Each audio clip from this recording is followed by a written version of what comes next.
Jack Dromey, you must be furious with what's been happening in the park this past week. I'm furious, but so too are local residents. Sorrel Park is a much-loved local park. What's happened twice now in a week and could happen more at the next stages is large numbers of people descending on the park, ignoring regulations on social distancing, making a huge amount of noise and leaving a mountain of waste after them. It is fundamentally wrong. They need to reflect, by the way, including in their own best interests, because a failure to social distance, as is clearly the case, means that if there are just one person who is COVID positive amongst them, then what we could see are dozens coming down subsequently as a result. And local residents are entitled to peace and quiet, and they are fundamentally annoyed over this, and I share their concern. What did you make of the news this week that the West Midlands police said they weren't able to police it, they could only use a drone? That seems a bit strange to me. I've spoken with the police, and the police, and I understand this, have a major problem in terms of resource. We've got fewer police officers now than we had back in 2010. Having said that, what I've agreed with the police is that, crucially, they need intelligence in advance if there is going to be a rave. And so I would urge all local people who pick up that might be the case, ring the police. They are then going to deploy additional resource. There's also the potential of an order preventing the event going ahead in the first place. But all of that is premised on the police knowing in advance that this is going to happen. So I would urge local residents to play their part, and of course then would expect the police to play their part. Is there such a thing as a legal rave? I mean, every time you hear the term, people say it's an illegal rave. And I was doing a bit of checking on this on Wikipedia, and the only thing that deems it to be illegal is the use of various drugs, which no doubt would have been identified and intercepted. Do you think an illegal rave took place, well, essentially twice, because had the proper channels gone through to plan for permission to hold an event, it would have been rejected because of the coronavirus? So do you think they just went, oh, the weather's forecast to be good, we're just going to go for it? I can understand, by the way, why young people, many of whom have been locked away in their homes for many months, the sun is shining, they want to get out. I understand that, but also they've got to act responsibly. What they can't do is to act in a way that creates real problems for local residents. And it is wrong to make a lot of noise and then leave a lot of rubbish behind you. But also, forgive me if I stress this point once again, that they've got to act in their own interests in terms of what is clearly in breach of the regulations of social distancing. If what you've got is a large number of people standing closely together, that puts at risk those who are there. And then, were there to be a fresh wave of infection, it puts at risk local people and the community more generally. So that is wrong. And I would urge those who are seeking to take part in these events seriously to reflect, but also the residents, what they want is for action to be taken, and I support them in that process. Just want to grab your thoughts on a couple of other issues while we've got you. You tweeted this past Friday, it's now 100 days since COVID-19 was declared a global pandemic. Where do you think we are in terms of the 100-day assessment, in terms of where we are as a country, how it's been handled?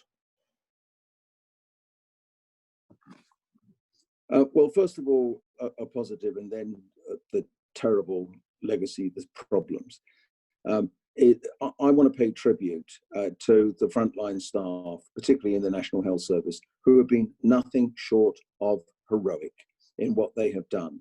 I also want to pay tribute here in Erdington to the small army of volunteers that we've got, our Erdington Task Force, who have been magnificent, looking after the local people, community, supporting community, everything from food for those who need it, to befriending for those who otherwise would be lonely and isolated.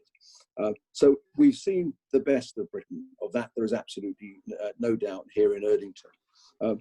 Having said that, we have got the most appalling and unenviable record of the highest number of deaths in Europe, on the one hand, and on the other hand, the biggest economic problem as a consequence of the COVID crisis. And the statistics are shocking. So, for example, the revelations earlier on this week that in terms of excess deaths, as it's called, that would have been expected at this time of year, going back over the last 100 days, there's been a 93% increase in excess deaths. In terms of deaths in care homes, 13% of people in care homes have died. And I've seen this firsthand in Erdington. Jean won't mind me mentioning her case. Married for 50 years to Charlie, her husband. He went into hospital from the care home, died a couple of days later. She's devastated. Kenneth, his wife, was a nurse. He's training to be a nurse. She died as well, working in a care home. So our record is, to be frank, an absolutely disgraceful one. But for me, my focus in the here and now is how do you make progress? And so we have made some progress in relation to the care homes. Of that, there's no doubt, although my latest survey shows that there's still major problems in terms of protective equipment and testing. So in the here and now, that's got to be the focus on getting Britain back on its feet, but doing it safely. At the next stages and at the appropriate stage, there will need to be a fundamental look at why is it that we had the most deaths, 65,000 to the latest figure, on the one hand. Why is it that we've got the biggest economic crisis in Europe on the other? I think it's been grotesquely mishandled by government.